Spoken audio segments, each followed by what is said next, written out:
uyu munsi namye mvuga ngo Matayo na Mariko bamye babwira abigishwa ngo bandika ibyo Yesu yavuze ngo mwame mugavye, mu Kinyarwanda bakavuga ngo mube maso, biradukwiriye iganuke nuko nawe uba maso natwe tukaba maso namba dufise impamvu, kuko impamvu zacu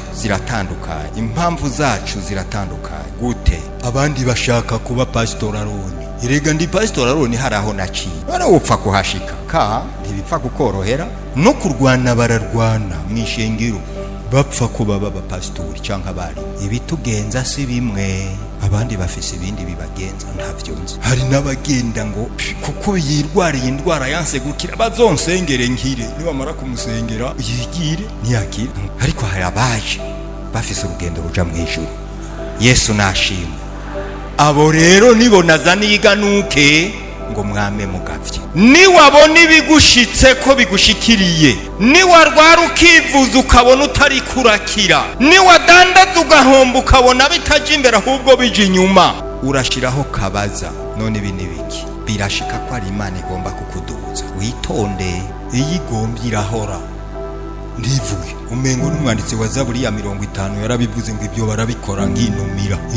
Yigombye irahora. Abasiguzi ngira ngo baramfasha barabizi, ushobora kubaza Bibiliya ico uzovuga ikinumira. Tukarinda tuza mu rusengero ataco wabonye, ugategura n'ubwenge wize mw'ishuri, ariko Bibiliya yahoze. Umwe yavuze ati wa Mana dusenga ugahora kandi utabuze ijambo. Naho ifise ijambo ariko iranuma ntivu, ukarwara ntivu, ugapfusha ntivu. Harya hari ikirondera, uratekereza witonda. Mu myaka umaze yose, iyo umaze urahiye yuko wemeye kwakira Yesu Kristo nk'umwami n'umukiza wawe, mbega weho nibagenzura bagashira ku munzane bazosanga umaze iki?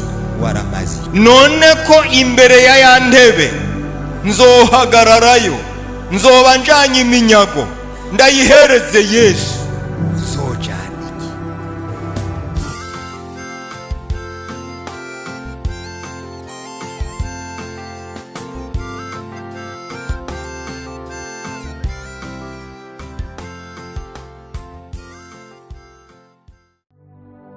Turamukanye. Yesu ashimwe cyane. Nshaye ko Aroni niyo mazina yanjye, kandi iryo zina nshaye ko nije naryiyise ko abavyeyi bari baranyise banshaye ko Aroni. Hanyuma nitwa gutyo mu madosiye yanje yose, byangombwa ama passport n'ibiki byose nishaye. Urumva niryo niyise nuko nyene. Wanyita banshaye ko, wanyita nshaye ko, byose nditaba sabwe. Naho rero izina ryanje ryavuye. Ikindi kandi mfise ururimi rwitwa Icarameya. Icarameya ni mukusanyiko w'indimi nyinshi zigiye ziteraterana hakavamwo urundi rurimi. Nakuriye mu Rwanda, ngira amahirwe kuko nari ngiye mpejeje kwiga amashuri tekinike nayize ahitwa Inyabigina Imakamba. Birashika ko harabo babahazi. Nshitseyo ngira umugisha wo guca mbona akazi. Ndigisha ntize mu Gifaransa, mva nigisha mu Gifaransa nta kibazo. Bashizaho batoya, babana bacu barakuze, tugomba ko biga mu Kinyarwanda. Kwa kundi rero bapomba ipine y'ikinga, niko nipombye mu Kinyarwanda kugira nshobore gusuma. Yesu nashimwe. Ubwo rero Kinyarwanda kirinjira, nkimazemo imyaka 40, naho ndari jenyene nta wundi murundi hari. Ubu rero simvuga Ikirundi, simvuga Ikinyarwanda. Aha mu Burundi mvuga Ikinyarwanda. Nashika mu Rwanda batoya, wewe uri Umurundi, murihangana, ikirimi cyanye ni imvange yindi. Yesu nashi. Mu gitabo ca Danieli igice ca 5, igice ca 5 turahera ku murongo waco wa mbere. Nari nateguye kwisomera amajambo 4 yonyene, hanyuma nza gusanga ntitwovyumvikana neza. Amajambo 4 yonyene y'umurongo wa 15, meni tekeri ufarisi. None ninsoma ivyo byonyene aho ntibintwara igihe kuja kubisi. Turahera ku murongo wa mbere. Berushaza abona intoke zandika ku gisika c'inzu. Umwami Berushaza arondeza amazimano menshi, atumira abaganwa biwe 1000, nawe yuhira igiturire ari imbere yabo. Maze Berushaza ahimvye igiturire, ahamagaza ibintu by'imbombovu by'izahabu n'ifeza, ibyo Nebukadineza yari yaranyaze mu rusengero rw'i Yerusalemu, kugira ngo umwami n'abaganwa biwe n'abamikazi biwe n'injoreke ziwe z'intoni babinyweremo. Nuko bazana ibyo bintu by'izahabu byari byaranyazwe mu rusengero mu ngoro y'Imana i Yerusalemu, maze umwami n'abaganwa biwe n'abamikazi biwe n'injoreke ziwe z'intoni babinyweramwo, banywa ibiturire, bahimbaza imana z'izahabu n'iz'ifeza n'iz'imiringa n'iz'ibyuma n'iz'ibiti n'iz'amabuye. Buno nyene haboneka intoki z'umuntu zandika ku gihome cy'igisika mu ngoro y'umwami, ahahanganye n'igiterekwa kw'amatara. Umwami abona ico gihimba cy'ikikonjo candi, maze mu nyonga h'umwami harahindurira, ibyo yumviro byiwe bimuhagarika umutima, ingingo z'amatako yiwe ziradohoka, amava arakomangana. Umwami ahamagara n'ijwi rirenga ngo bamuzanire abapfumu n'abakarudaya n'abamenyi. Umwami abarira abo banyabwenge b'i Babuloni atushobora kunsomera iyo nyandiko akambarira uko isobanurwa, arambikwa impuzu z'inyambarabami n'umugufu w'izahabu mu izosi, kandi azoba uwa gatatu mu bakuru baganza igihugu. Maze abanyabwenge bose b'umwami baca barinjira, ariko birabananira gusoma iyo nyandiko no kumenyesha umwami uko isobanura. Maze umwami Berushaza aranduka umutima, mu nyonga hiwe harahindurira, abaganwa biwe bagihumura. Maze umugabekazi yumvise amajambo y'umwami n'abaganwa biwe, yinjira mu nzu y'amazimano, aravuga ati, mugenzi nyaguhoraho, ntacu uhagarika umutima ngo mu nyonga hawe hahindurire, kuko mu gihugu cawe hari umuntu harimwe impwemu z'Imana zera, kandi ku ngoma ya so umuco no gutahura n'ubwenge buhwanye n'ubwenge bw'izo mana byabonetse muri we. Kandi so umwami Nebukadineza, umwami so yakubyaye, yamugize umukuru w'abanyamareba n'abapfumu n'abakarudaya n'abamenyi, kuko muri uwo muntu Daniyeli uw'umwami yise Beruteshaza habonetsemo ubwenge bw'agahebuza no kumenya no gutahura no gusobanura inzozi no kumenya amajambo ahiritswe. Yabaye gasobanuzi kibisobanye. Enda rero nibahamagare Daniyeli nawe aravuga uko bisobanura. Nuko Daniyeli bamurengukana imbere y'umwami. Umwami abaza Daniyeli ati, mbega ni wewe Daniyeli wo mu banyagano b'Abayuda umwami data yanyaze i Buyuda? Numvise bakuvuga ngo impwemu z'Imana ziri muri wewe, kandi ngo umuco no gutahura n'ubwenge bw'agahebuza bikubonekamo. Kandi bari bamaze kunzanira abanyabwenge b'abapfumu kugira ngo bansobanurire iyo nyandiko, bamenyeshe uko isobanurwa, ariko ntibashoboye kuvuga uko bisobanura. Ariko numvise weho kushobora gusobanura ibintu, kandi kuri gasobanuzi kibisobanye. Nuko rero niwashobora kunsomera iyo nyandiko no kumenyesha uko isobanurwa, urambikwa impuzu z'inyambarabami n'umugufu w'izahabu mu izosi, kandi uzoba uwa gatatu mu bakuru baganza igihugu. Daniyeli yishura umwami ati, ingabire zawe ntuzigumanire, kandi impera zawe ntuzihe uwundi. Ariko ndasomera umwami iyo nyandiko, ndamumenyesha uko isobanurwa. Zirikana mugenzi, Imana isumba byose yahaye so Nebukadineza ubwami n'ubukuru n'ubwiza n'igitinyiro, kandi kubw'ubukuru yamuhaye amoko yose n'amahanga n'abavuga indimi zitari zimwe bahindira agashitsi imbere yiwe, bakamutinya.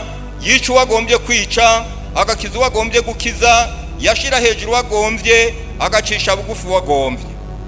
Ariko yisize hejuru, yikomantaje umutima bimuteye gukoresha ubugabo, ataramurwa ku ngoma, kandi bamwaka icubahiro ciwe.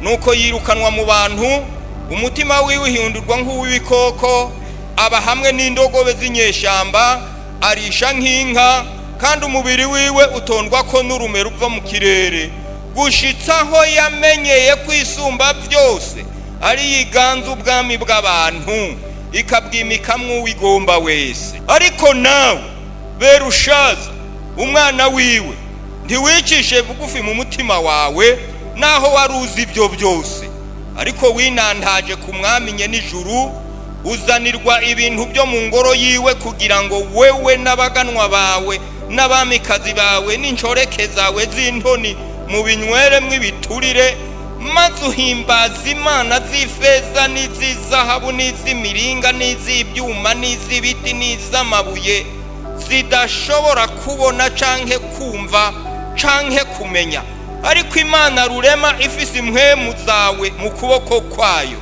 ari igabi inzira zawe zose ntiwayihaye icubahiro. Maze ico gihimba c'igikonjo kirarungikwa kivuye kuri yo, iyo nyandiko irandikwa, kandi inyandiko yanditswe niyi: mene mene tekeri ufarisini.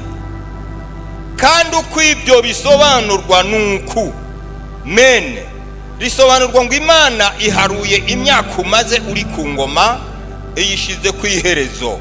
Tekeri risobanurwa ngo wagezwe ku munzane basanga ntushitse.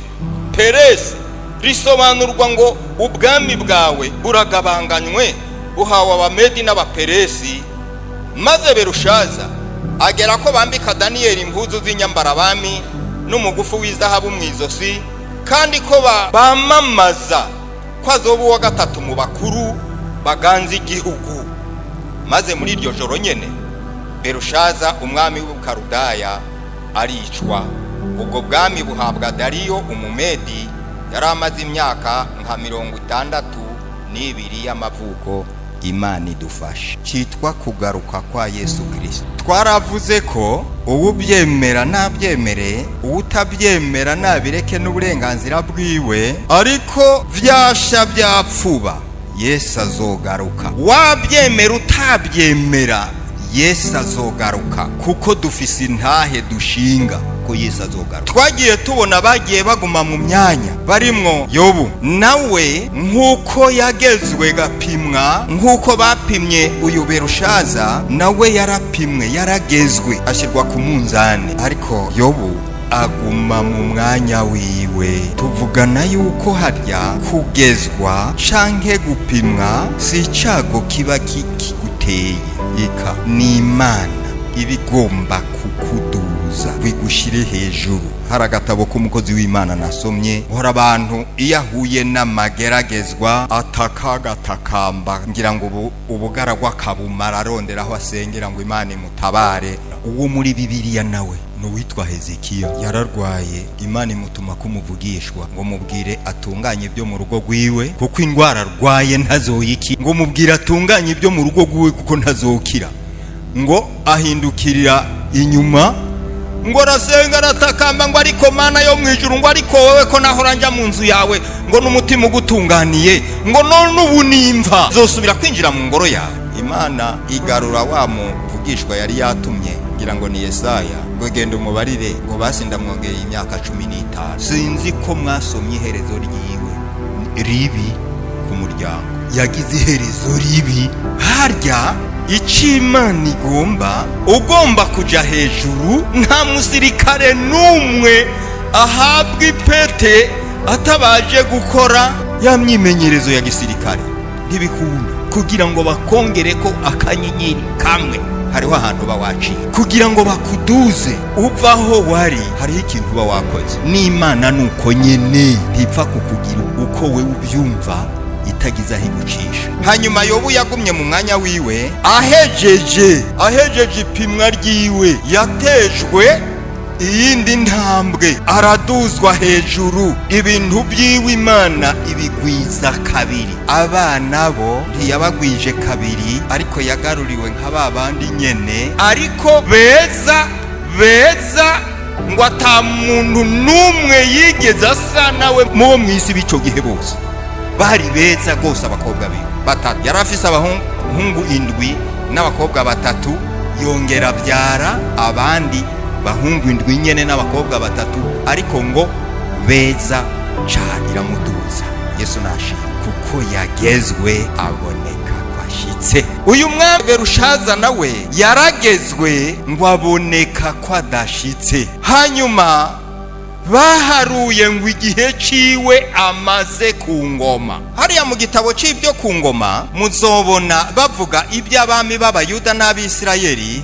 Hari akajambo baza bavuga ngo uwowe akora bibi byinshi imbere y'Uhoraho. Uwe yakoze ibibi byinshi imbere y'Imana. Berushaza nawe ngo baharuye imyaka umaze n'igihe umaze ku ngoma, babona bakwiriye kugishyira ku iherezo kuko ntaco wamaze, ntaco wakoze. Umwami Nebukadineza yisize hejuru yigira kadashoboka. Ngira ngo muribuka ko yabwiye Shadrake na Meshaki na Abedunego, arababarira ngo none nimudasenga iki kigirwamana nahagaritse, Imana ibankiza ikabankura mu maboko niyi. Niko we ubwiwe yavuze ngo niyihe ibankura mu maboko. Aho ni mu gice cya gatatu. Mu gice cya kane yaravuze ngo yibereye ku nzu yiwe yo hejuru, ngo aratambagira araraba ngo ngiyi Babuloni niyubakiye kugira ngo icubahiro canje kidubu. Imana ngo ibibonye iraraka, iramukubita, imurungika mu ishyamba kuza kurishana n'ibikoko byo mu ishyamba, akarishana n'inka. Amara y'imyaka ngira ngo n'indwi yamazeyo, ngo kugeza aho yagarukiye amaze kumenya ko Imana ishobora byose. Uyu musiguzi Daniyeli yaravuze ngo naho wamenye ibyo byose, ukabiraba n'amaso yawe kuko yari so, ukabyumva n'amatwi yawe ukumva uko amerewe mu ishyamba kandi yari so, wewe ukamenya n'impamvu zatumye ajya mu ishyamba, ariko ushitse ku bwami ntiwigeze weho umuruta ngo utere ikirenge muca abakunda Imana n'abakorera Imana, weho ngo ukora ibyiza imbere y'Imana. Yakoresheje ijambo rivuga ngo ariko weho warinandaje wishyira hejuru. So yateye Yerusalemu, anyaga ibintu byose byo mu ngoro y'Imana, byose arabizana abashyira mu ngoro z'ibigirwamana byiwe. Nawe aho kubyubaha nk'ibintu byavuye mu ngoro y'Imana, urabyakira, uza kubinywesha wewe n'inshoreke zawe n'abagore bawe n'abatoni bawe n'abandi, kandi muhimbaza ibyo bigirwamana by'ibiti n'amabuye, bifise amaso ntibirore, bifise amatwi ntibyumve, bifite akanwa ntibivuge, ariko Imana Data wa twese wo mu ijuru nturakayiha icubahiro, n'ahari ifise inzira zawe zose mu kuboko kwayo. Wapimwe uboneka kudashitse, none imyaka yawe isizwe kwiherezo. Washizwe ku munzani uboneka kudashitse, none ubwami bwawe tubuhaye abandi. Yesu natugirire neza. Niyumviriye iri jambo mene tekeri farisi, none n'ururimi uruhe ndondereraho nagomba kuronderera, bakaza barambwira ngo ibyo byanditse muri Daniyeli igice kiniki, ndibambwira urwo ari mbona rurananiye. Mbaza umukozi w'Imana ati ngira ngo gishobora kuba ari Carameya. None ngira ngo n'ururimi rwo mu ijuru, none babandi bavuga indimi zitamenyekana, mene tekeri farisi n'uhora haravuze ngo wapimwe ntiwashika, ngira ngo n'ururimi rwo mu ijuru simbizi. Daniel araza arabisobanura, amenyesha umwami ibyo ari byo biramenyekana. Kubera yuko twavuze ibyo kugaruka kwa Yesu, dusoma amajambo ya Matayo 24 arimo ibimenyetso bizoranga kwagomba kugaruka, yuko hazumvikana impuha z'intambara bazivuga hirya no hino ku isi, yuko ihanga rizotera irindi hanga, bwoko bugatera ubundi bwoko, abantu bagatera abandi bwoko bantu, yuko kubera ubugarariji buzogwira, urukundo rwa benshi ruzotimba. Ibyo byose twarabisomye ngaha, tubona ngo none harya icoba gisigaye ni giki. Hari aho nasomye ngira ngo ni muri Tesalonike ngo aho bazoba bavuga ngo n'amahoro niho umwana w'umuntu azohera ko azi. Ngira ngo nico gisigaye, ngo nta mahoro ku isi. Mugihe bazotanga, sinzi namba ari amahoro mu Bisirayeli, sinzi nimba ari amahoro ku isi yose, azoba ari amahoro hehe. Yesu atugirire neza. Mvuga yuko abantu bananiye Imana kugeza aho yagiye igerageza ibaha babarongora, nabo bakabananira, igeza no kuri Yesu Kristo nawe baramunanira ndetse baranamwica, hanyuma asiga mpwemu yera. Ubu turi mu gihe cyo kunyinyurana na mpwemu yera. niwe asigaye. Tuvugana kandi ko nta yindi generasiyo hirya izoza, kuko Yesu we yaragiye. Mpwemu Yera nawe nagenda, abazoba bemeye azogenda abatwaye. Yesu nashimwe. Ni Mpwemu Yera wenyine asigaye arongoye ishengero ry'Imana. Niyava aha mw'isi azogenda ritwaye iryo azoba yabonye. Niwe w'igihe cacu, iki gihe turimo. Bivuga ngo Yesu naho ataraboneka ariko ashobora kuba ari hafi. Iganuke nazanye ry'uyu munsi, namye mvuga ngo Matayo na Mariko bamye babwira abigishwa ngo bandika ibyo Yesu yavuze ngo mwame mugavye, mu Kinyarwanda bakavuga ngo mube maso, biradukwiriye. Iganuke nuko nawe uba maso, natwe tukaba maso, namba dufise impamvu. Ko impamvu zacu ziratandukanye, gute? Abandi bashaka kuba Pastor Aroni. Erega ndi Pastor Aroni haraho naciye, barawupfa kuhashika ka ntibipfa kukorohera. No kurwana bararwana mwishengero, bapfa kuba baba pastori cyangwa bari. Ibitugenza si bimwe, abandi bafise ibindi bibagenza ntavyo nzi. Hari n'abagenda ngo kuko yirwariye indwara yanse gukira bazonsengere nkire, nibamara kumusengera yigire ntiyakire. Ariko hari abaje bafise urugendo ruja mu ijuru. Yesu nashimwe. Abo rero nibo nazaniye iganuke ngo mwame mugavye. Niwabona ibigushitse ko bigushikiriye, niwarwara ukivuza ukabona utari kurakira, niwadandaza ugahomba ukabona bitaje imbere ahubwo bije inyuma, urashiraho kabaza, none ibi nibiki? Birashika ko ari Imana igomba kukuduza. Witonde, iyi igomba irahora. Ndivuye umengo n'umwanditsi wa Zaburi ya 50 yarabivuze ngo ibyo barabikora nk'inumira. Yigombye irahora. Abasiguzi ngira ngo baramfasha barabizi, ushobora kubaza Bibiliya ico uzovuga ikinumira. Tukarinda tuza mu rusengero ataco wabonye, ugategura n'ubwenge wize mu ishuri, ariko Bibiliya yahoze. Umwe yavuze ati wa Mana dusenga ugahora kandi utabuze ijambo. Naho ifise ijambo ariko iranuma ndivu, ukarwara ndivu, ugapfusha ndivu. Harya hari ikirondera, uratekereza witonde. Mu myaka umaze yose, iyo umaze urahiye yuko wemeye kwakira Yesu Kristo nk'umwami n'umukiza wawe, mbega weho nibagenzura bagashira ku munzane bazosanga umaze iki? Waramazi. None ko imbere ya ntebe nzohagararayo, nzoba njanye iminyago ndayihereze Yesu, uzojana iki? Nasomye inkuru twa Doruka canke Tabita, ngira ngo ni ibyakozwe n'intumwa. Amaze gupfa, abandi bapfakazi barira berekana uduhuzu yabashoneye. Barira berekana ngo ngo aragiye, ngo herabaka niwe yari yarakansoneye, ngo herabaka niwe yari yarakampaye, herabaka. None mu myaka umaze by'ukuri ni wapfa, weho uzosige inkuru imeze guteo? Inkuru tuzosiga inyuma.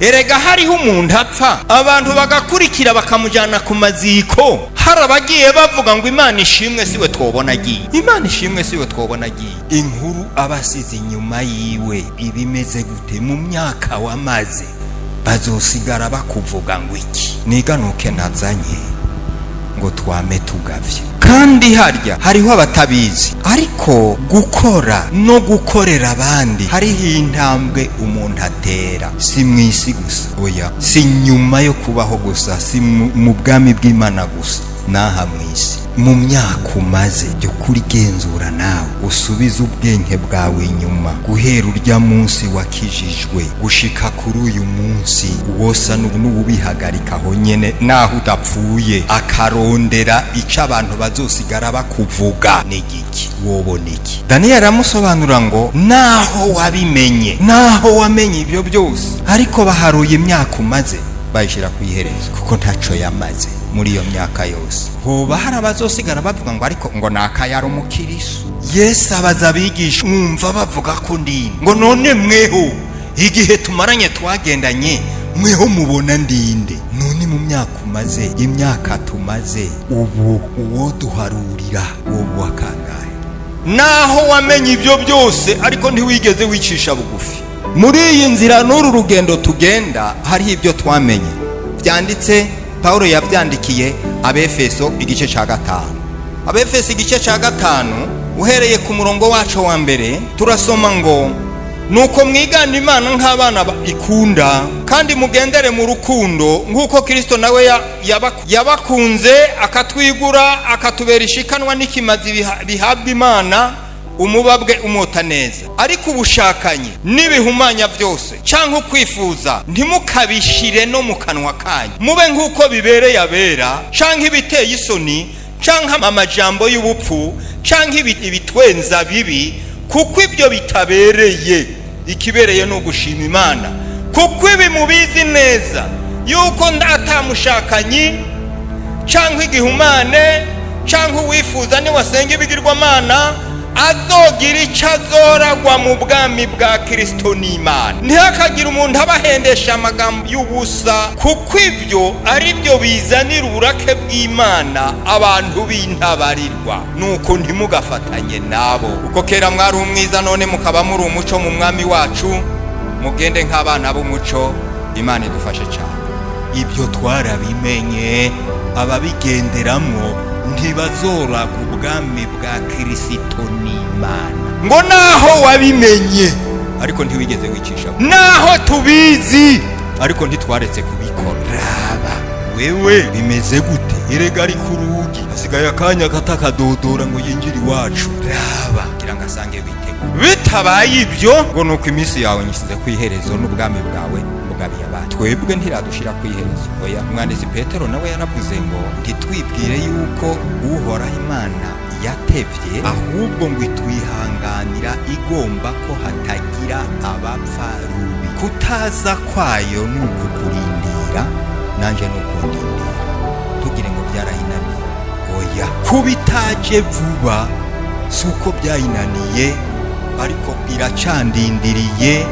Hariho kumbura twibona ntaragendamo neza, hariho twibona kwihangana byananiye, kubabarira byananiye, ibyiyumviro bibi byaranse, gukora utuntu tw'abandi byaranse. Umushinga ntaho umwe yitwa Yohana Umubatizi mu butumwa bwiza bwa Matayo igice ca 11 uhereye ku murongo wa mbere n'uwa 6 bamusize mu ibohero baramudanangira. Hanyuma namba umunyororo wari umurembeje agira ibibazo ngo sindabyumva. Abigishwa biwe bagiye kumuraba arabatuma ngo genda mumbarize wa wundi niwe Yesu canke turindira uwundi. Kandi uwo Yohani yavuze ibyo, niwe yavuze bati none we urinde ngo kasi jewe ndurangururira mu bugaragwa, none kutari Yeremiya ntuwe wamuvugishwa, wewe wiyita nde?